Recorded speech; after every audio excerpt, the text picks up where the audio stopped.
انبیاء میں اللہ نے محمد مصطفیٰ کا درجہ بتایا، جو درجہ انبیاء میں محمد مصطفیٰ کا ہے صلی اللہ علیہ وسلم، وہی درجہ اولیاء میں غوث اعظم شہید بغداد کا۔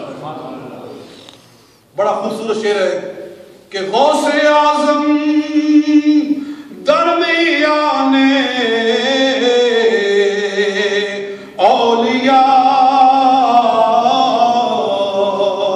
جو محمد درمیان انبیاء۔ سرکار کا یہ مقام ہے کہ اللہ نے سارے نبیوں کی گردنوں کو اپنے حبیب کے سامنے جھکا دیا۔ جی کبھی میلاد کا موضوع ہو تو یہ بات بڑی کھول کر بیان کی جائے کہ اللہ نے عالم ارواح میں سارے رسولوں کو جمع کیا اور جمع کر کے فرمایا تم سے یہ میں وعدہ لینا چاہتا ہوں کہ تم میں سے کسی کی موجودگی کے اندر اگر وہ رسول آ جائے جو تمہاری ہر عظمت کی تصدیق کرنے والا ہے تو تم سب نے اس پر ایمان لانا ہوگا اور اس کی تصدیق کرنا ہوگی اور اس کی مدد کرنا ہوگی۔ یہ آپ سنتے رہتے ہیں نا علماء کرام سے، یہ قرآن کا مضمون ہے۔ تو اس وقت ایک نور چمکا تھا، یہ امام قسطلانی رحمۃ اللہ تعالیٰ علیہ نے المواہب اللدنیہ کے اندر پہلی جلد کے اندر فرمایا، ایک نور چمکا، سارے انبیاء بیٹھے ہوئے ہیں اور اللہ تعالیٰ اپنے محبوب کی شان بیان کر رہا ہے۔ جیسے آج میں آپ کے سامنے ایک گنہگار انسان بیٹھا ہوا ہوں، آپ میری باتیں سن رہے ہیں اور میں آپ کے سامنے قرآن و سنت کے حوالے سے اللہ کے نیک بندوں کی شان بیان کر رہا ہوں۔ ایک وہ جلسہ تھا جو اللہ نے اپنے محبوب کی عظمت کو ظاہر کرنے کے لیے بلایا، سارے رسولوں کو جمع کیا اور خدا نے خود تقریر فرمائی۔ آمین۔ اللہ نے خود بیان فرمایا، یعنی سامعین ہے انبیاء اور بیان کرنے والا ہے خود خدا، اور جلسے کا موضوع ہے شان مصطفیٰ، میلاد مصطفیٰ، حضور کی آمد کا ذکر ہو رہا تھا۔ امام قسطلانی نے حدیث نقل کی ہے، اس موقع پر ایک نور چمکا، ایسا نور چمکا کہ جس کے آگے سارے رسولوں کی گردنیں جھک گئی، سارے رسولوں کی گردنیں جھک گئی۔ عرض کیا ما ھذا النور یا رب العالمین، یا اللہ یہ نور کون سا نور ہے؟ اللہ نے فرمایا ھذا نور حبیبی محمد صلی اللہ علیہ وسلم، یہ میرے نور، یہ میرے محبوب محمد مصطفیٰ کا نور ہے، جس کے بارے میں تم سے وعدہ لے رہا ہوں کہ اگر تم میں سے کسی کی موجودگی میں وہ رسول آ جائے جو تمہاری ہر عظمت کی تصدیق کرنے والا ہے تو تم سب نے اس پر ایمان لانا ہوگا اور اس کی مدد کرنا ہوگی۔ ثم جاءکم رسول مصدق لما معکم لتؤمنن بہ ولتنصرنہ۔ تو دوستو، جس طرح اللہ نے سارے نبیوں کو اپنے رسول کے سامنے جھکایا تھا، اسی طرح اللہ تعالیٰ نے سارے ولیوں کو غوث پاک کے آگے جھکا دیا۔ آواز میں کہتے ہیں قدمی ھذہ علی رکبت کل ولی اللہ، اے لوگوں سن لو، میرا یہ قدم ہر ولی کی گردن پر ہے۔ علی کل ولی اللہ، علی رکبت کل ولی اللہ، ہر ولی کی گردن پہ میرا قدم ہے۔ اس وقت پورے جہان میں جو ولی تھا اس نے اپنی گردن کو جھکا دیا۔ اور میرے پاس کتابیں ہیں، اس وقت جتنے اولیاء اللہ تھے، کوئی مشرق میں تھا، کوئی مغرب میں تھا، کوئی جنوب میں تھا، کوئی شمال میں تھا، جہاں تھا اس نے اپنی گردن کو جھکایا اور اقرار کیا کہ عبد القادر جیلانی کا قدم ہے اور میری گردن ہے۔ اور حضرت خواجہ معین الدین چشتی نے کہا علی رأسی وعینی، باقی لوگوں کی گردنوں پر ہے، میری آنکھوں پر بھی ہے اور میرے سر پر بھی ہے۔ تو یہ غوث پاک شہنشاہ بغداد رضی اللہ تعالیٰ اعلیٰ حضرت نے، میں ان کا شعر پڑھتا ہوں، آپ نے اسی منظر کو بیان کیا ہے۔ آپ فرماتے ہیں کہ واہ کیا مرتبہ اے غوث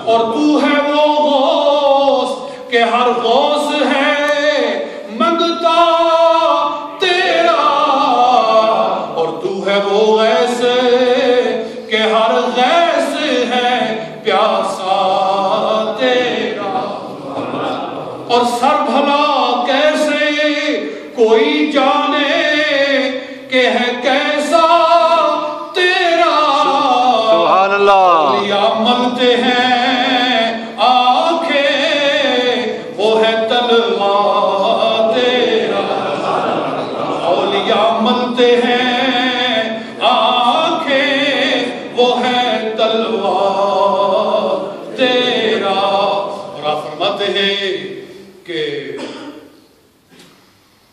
اسی طرح اس بڑا لمبا یہ کلام ہے، اس کو پڑھتے جائیں تو یہ کافی دور ہوتا چلا جائے گا۔ مسئلہ حوالہ ملا ہے اور میں نے سن رکھا تھا، میرے والد صاحب بھی یہ حوالہ پیش کیا کرتے تھے اور بھی علماء کرام، لیکن صرف سنا ہی تھا، کبھی دیکھا نہیں تھا۔